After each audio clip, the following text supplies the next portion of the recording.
नमस्कार, आप देख रहे हैं लोक सेवा न्यूज। मैं हूं आपके साथ रजत त्रिपाठी। प्रधानमंत्री नरेंद्र मोदी मंत्रिमंडल का विस्तार इसी सप्ताह कर सकते हैं। सूत्रों की माने तो इसी वीक कभी भी प्रधानमंत्री नरेंद्र मोदी अपने कैबिनेट में तकरीबन 20 मंत्रियों को शामिल कर सकते हैं। उन मंत्रियों में जो सबसे बड़ा नाम निकल के सामने आया है वह है देवरिया के सांसद रमापति राम त्रिपाठी का। पिछले दिनों उन्हें बेटे का शोक भी था। उनके पूर्व सांसद बेटे शरद त्रिपाठी का निधन हो गया था।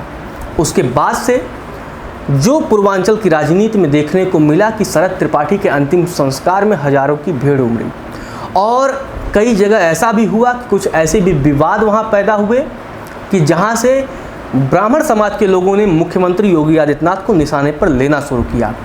ऐसे में प्रधानमंत्री नरेंद्र मोदी और अमित शाह रमापति राम त्रिपाठी को अपने मंत्रिमंडल में शामिल करके नाराज ब्राह्मण समाज को मनाना चाहेंगे, क्योंकि उत्तर प्रदेश में 2022 में विधानसभा चुनाव होने हैं और ब्राह्मण समाज काफ़ी हद तक सत्ता की दशा और दिशा को तय करेगा। ऐसे में बीजेपी अपने कोर वोटर को कतई नाराज़ नहीं करना चाहेगी। और सबसे बड़ी बात यह है कि जो इसके पहले, इस घटना के पहले, शरद जी के निधन के पहले शिव प्रताप शुक्ला का नाम ज़्यादा आगे चल रहा था। शिव प्रताप शुक्ला राज्यसभा सांसद हैं। इसके पहले वो 2019 से पहले मंत्री रह चुके थे, यानी मोदी सरकार के पहले कार्यकाल में वो वित्त राज्य मंत्री का पदभार भी संभाल चुके थे। लेकिन जब मोदी सरकार का दूसरा कार्यकाल शुरू हुआ तो शिव प्रताप शुक्ला को उसमें जगह नहीं दी गई। ऐसे में अब रमापति राम त्रिपाठी को शामिल करके पूर्वांचल की राजनीति में जो नाराज ब्राह्मण लोग हैं उनको बीजेपी अपनी तरफ करने की पूरी कोशिश करेगी।